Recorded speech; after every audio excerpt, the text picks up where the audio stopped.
Hey everybody, welcome back to the Purple Sales Podcast, part 2 of our mini-series on mental health in sales. Today we're talking about patience. Patience is not normally a trait associated with salespeople, certainly not high-volume salespeople, one-call closers, or high-ticket salespeople. Sales is quite often a high-energy environment that we work in. We bring the emotion, we bring the enthusiasm, we bring the energy. And yeah, patience is just something that's not really associated with us. But in my opinion, it is essential to master the emotion, the trait of being a patient person and a patient salesperson. Quite often when we look at a sales cycle, we blame everything on the client, right? Oh, the board didn't sign the thing off, or the client was off sick, or they had to pick their kids up and they missed the call. Everything is always on the client. It's the client's fault. So when it comes to being patient, this is where you as a salesperson should be looking inside of yourself on how you can be a better person. I'm not saying do not hold your clients and prospects unaccountable. You need to still hold them accountable. You need to still guide them through the sales process to get the outcome that's going to benefit them and pay you. But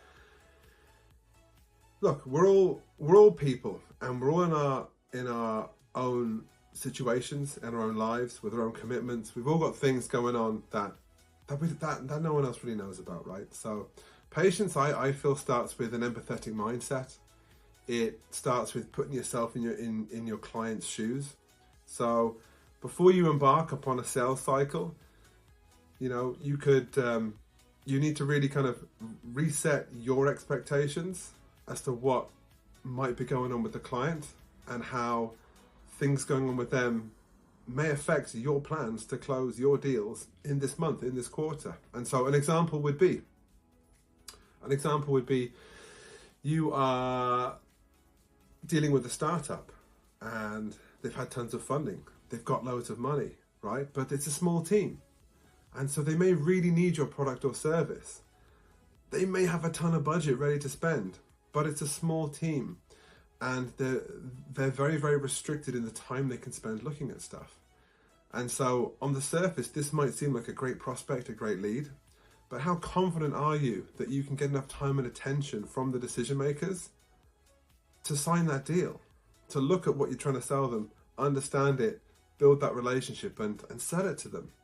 So what seems on the surface is what might be a very quick deal. Again, just take a step back, have a little look, deploy a bit of patience, a bit of empathy before we get a bit too excited, and understand that this might not go as quickly as you want it to be, and maybe you need to be patient with your client and prospects.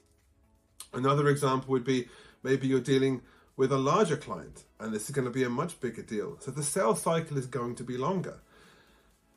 There may be more people that you have to engage in to get your deal through the process on the client side. Maybe there's a whole different rigmarole to get through the board signing off the finances. A ton of different decision makers to talk to and to get to sign off. And so again, what may on the surface seem like a really good deal that's going to close really quickly because the client has X, Y, and Z, maybe not. Maybe you need to be a little bit more patient. Deals can drag on. People call in sick, people move jobs, people have other things going on inside and outside of the business. And so how best do we take a step back, put ourselves in the client's shoes, and deploy a bit of patience when dealing with those sometimes uneventful stumbling blocks and delays? And then how do we look at ourselves as salespeople, right? Because like I said, we love to blame the clients for everything. So how do we take a step back? And when you feel yourself getting frustrated, getting hot-headed, the guy next to you just closed 3 deals, you've closed none.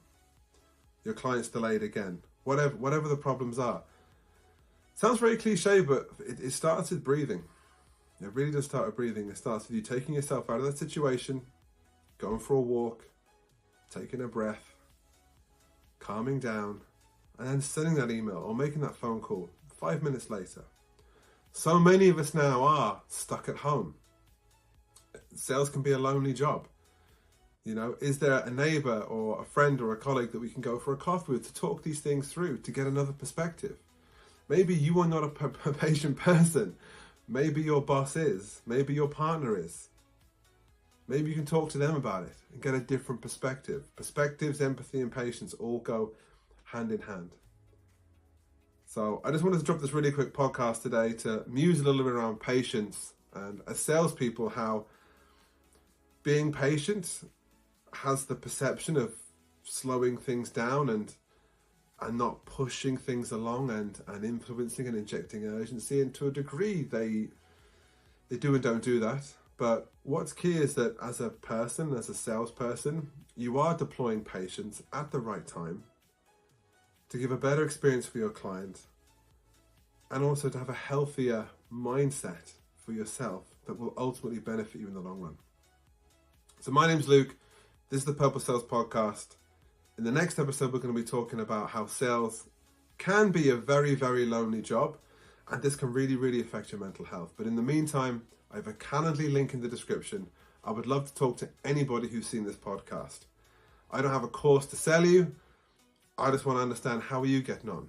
Do you need help with your mental health? Do you want to talk about how you can be more patient? Whatever it is, jump into my calendar. I'd love to meet each and every one of you. Talk to you next time.